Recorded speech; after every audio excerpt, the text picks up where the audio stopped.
안녕하세요. 캔들피그의 이런저런 시간입니다. 여러분들도 아마 느끼고 계시는 분들도 있겠지만 최근에 뉴스나 유튜브 댓글을 보면 한국은 이미 끝났다, 이민 가야 된다, 좀 과격하게 말하는 사람들은 전쟁이라도 나서 다 망했으면 좋겠다느니 하는 말들을 상당히 많이 하는데요. 솔직히 말해서 체감적으로 늘어났다는 말보다는 폭증했다는 표현이 맞지 않나 하는 생각도 들게 합니다. 그저 답답한 현실과 답 없어 보이는 미래에 대한 상황에 사람들이 푸념하는 거라고 생각할 수도 있겠지만 그냥 웃어 넘기기에는 그런 말을 하는 사람들이 늘어나는 속도를 보면 한 번쯤은 생각해 볼 이야기인 것 같습니다. 한국을 싫어하는 외국인이 하는 말처럼 한국 망했다, 다들 이민 가라, 전쟁 한번 나야 된다, 이런 말을 한국에 사는 한국인이, 앞으로 한국에서 살아갈 한국 사람이 입버릇처럼 하는 게 가볍게 생각할 일은 아니라고 생각하는데요. 오늘은 이런 냉소적인 행동을 하는 원인에 대한 이야기를 할 건 아니고 이런 냉소적인 행동이 본인의 삶과 공동체에 어떤 영향을 미치는지 한번 이야기를 해볼까 합니다. 여러분들은 부정적으로 반응하는 사람, 냉소적으로 반응하는 사람 굳이 구분을 해본 적이 있습니까? 우리는 부정적인 것과 냉소적인 것을 혼동해서 쓰는 경우가 은근히 많은데요. 된장국이냐 된장찌개냐 차이 정도로 보여지니까 깊게 생각해 볼 필요도 없겠죠.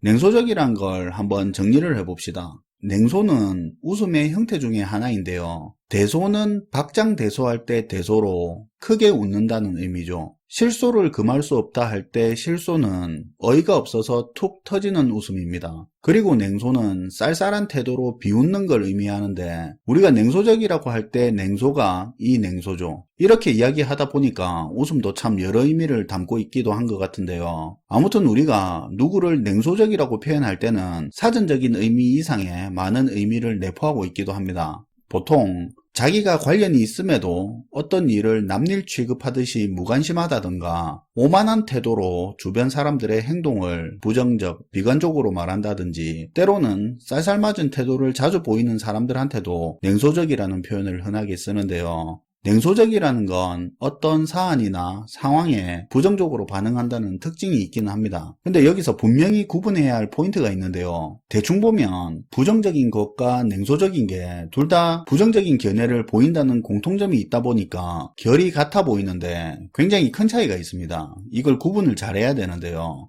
냉소적인 행동의 가장 두드러지는 특징은 자기가 처한 상황 혹은 자기가 소속된 조직 일, 결국 자기와 관계된 일임에도 불구하고 꼭 제3자같이 행동하면서 회의적이고 비관적인 태도를 보인다는 겁니다. 당연히 제3자처럼 행동하니까 부정적인 말을 하면서도 그에 따르는 아무런 액션을 취하지도 않고요. 회사에서 그런 사람 흔히 볼 수 있는데요. 자기 부서에 문제가 생겼을 때 자기는 아무것도 안 하려고 하면서 문제를 해결하려고 움직이는 사람들을 향해서 돈 더 주는 것도 아닌데 뭐 하려고 그렇게 힘 빼고 있냐고 비아냥대는 사람도 있고, 이 회사에 뭘 바라냐고 빨리 나가는 놈이 승자다라고 그렇게 맨날 입에 달고 사는 사람도 있습니다. 근데 그렇게 말하는 사람이라면 자기는 이직하는데 목숨을 걸어야 하는 거 맞는 거 아니겠습니까? 근데 그 사람은 진짜 아무것도 안 하면서 그런 이야기를 하는 겁니다. 그러니까 냉소적인 사람은 쉽게 말해 아무것도 하지 않으면서 방관자처럼 부정적이고 비관적인 입장만 내놓는 사람이 냉소적인 사람입니다.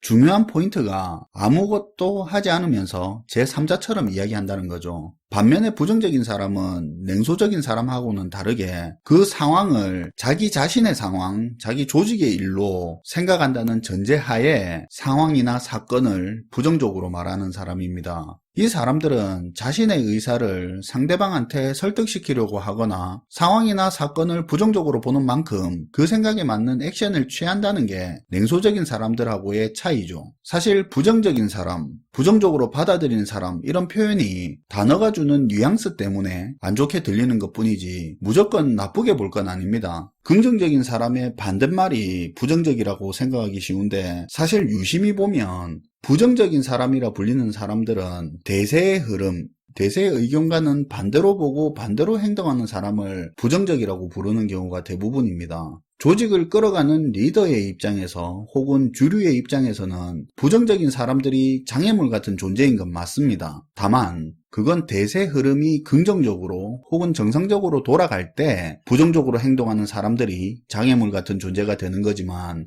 만약 대세의 흐름이 나쁘게 혹은 비정상적으로 흘러가고 있을 때는 오히려 부정적으로 보고 그에 맞는 행동을 하는 사람들이 정화작용을 하고 상황이 더 나빠지는 걸 막는 역할도 하는데요. 한번 생각을 해봅시다. 대세의 반기를 드는 사람, 상황을 부정적이고 비관적으로 보고 주류와 반대되는 행동을 하는 사람이 무조건 나쁜 거라면, 독재 시대 주류의 흐름과 반대로 생각하는 사람, 부정적으로 보는 사람이 나쁜 걸까요? 부서 실적 반영해주는데 원가 절감한 금액이 큰 비중을 차지한다고 절감하면 안 되던 부분에까지 절감하는 걸 부정적으로 말하고 반대하는 사람이 과연 잘못된 걸까요? 상황에 따라 부정적인 사람도 중요한 역할을 하니까 조직, 공동체, 사회에서 필요한 건데요. 근데 냉소적인 사람, 냉소적인 행동은 어떤 상황이든 도움이 안 됩니다. 부정적인 사람도 필요한 이유가 자기 의견에 맞게 어떤 액션을 취하기 때문에 의미가 있는 건데, 냉소적인 건 진짜 단점만 있기 때문이죠. 예를 하나 들어볼게요. 회사가 어려워졌습니다. 두 종류의 사람이 있겠죠. 이 회사는 이제 글렀다 생각하고 적극적으로 이직을 하는 사람, 이건 상황을 부정적으로 판단하고 액션을 취하는 사람이죠. 그리고 대다수는 내가 몸담고 익숙한 회사니까 한번 해볼 때까지 해보고 그때도 회사가 답이 없는 상태면 그때 가서 이직을 하든지 생각을 해보자, 이렇게 생각하는 사람도 있을 겁니다. 이 사람들은 일단 이 고비만 넘으면 괜찮을 거라고 생각하고 회사에 남아서 좀 더 열심히 해보자고 생각하고 액션을 취하는 사람입니다.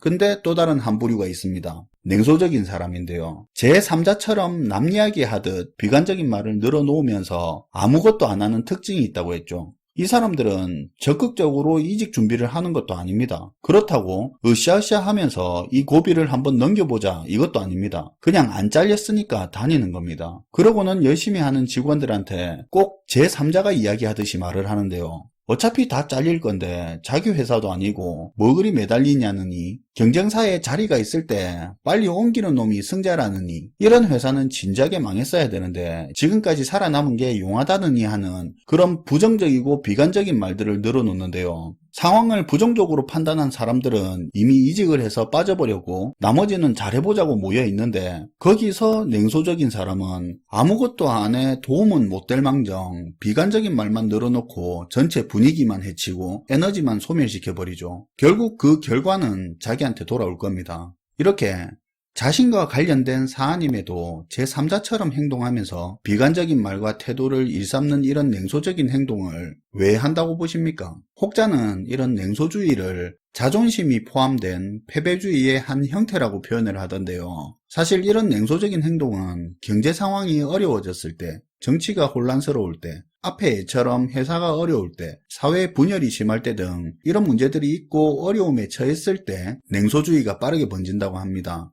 여러 번 시도해서 안 될 때, 뭘 해도 답이 없을 때, 이럴 때 자연스럽게 회의감에 빠지고 비관적으로 변하는데, 누구는 아예 패배주의로 빠지고 또 다른 누구는 냉소주의로 빠져든다고 합니다. 근데 보통은 냉소주의에 잘 빠져드는 경우가 이런저런 시도와 노력을 해본 사람들이 여러 차례 패배감을 맛보고 회의적으로 변하기 때문에 30대 후반 이후의 연령층에게 생기는 경우가 많은데, 최근에는 대학생, 사회초년생 등 20대, 30대 초반 연령대에서 한국이 망해야 된다느니 이민을 가야 된다느니 하는 제3자처럼 비관적으로 이야기하는 이런 냉소주의가 많이 늘었다는 겁니다. 청년층은 사회생활에서는 약자 계층이지만 비관적인 상황에 냉소적으로 변하기보다는 비관적인 상황에 대해 액션을 취하고 개혁과 변화의 주도 세력으로 나서는 경우가 역사적으로 대부분인데, 현재 상황은 청년층이 가장 큰 피해자임에도 불구하고 남의 일처럼 말하는 냉소주의가 확대되고 있다고 합니다. 그만큼 우리 사회가 수동적이고 정체되고 에너지를 잃어가고 있다는 의미도 된다고 하는데요.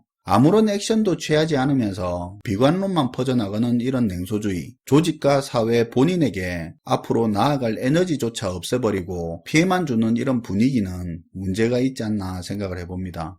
예전에 이런 이야기를 어디서 들은 적이 있습니다. 범죄자와 노숙자에게 사회 진출을 위한 직업 재교육을 시켜보면 노숙자가 교육을 시키는 게 훨씬 어렵다는 겁니다. 처음엔 무슨 소린가 했는데 이유를 들어보니까 쉽게 수긍이 가던데요. 범죄자는 기본적으로 자기가 가진 에너지를 나쁜 쪽으로 쓰니까 문제인데 기본적으로 에너지가 있어서 교육이 가능하답니다. 근데 노숙자는 무엇을 할 에너지조차 가지고 있지 않아서 진짜 재교육이 힘들다는 건데요. 희망과 열정에 긍정의 에너지로 무엇을 이루든 열등감과 오기에 부정의 에너지로 목표를 이루든 에너지가 있다는 게 참 중요한데요. 이런 에너지 자체가 사라져버리는 냉소주의는 의식적으로라도 경계해야 하지 않나 생각을 해볼 필요가 있을 것 같습니다. 시청해주셔서 감사하고요. 지금까지 캔들피그의 이런저런 시간이었습니다.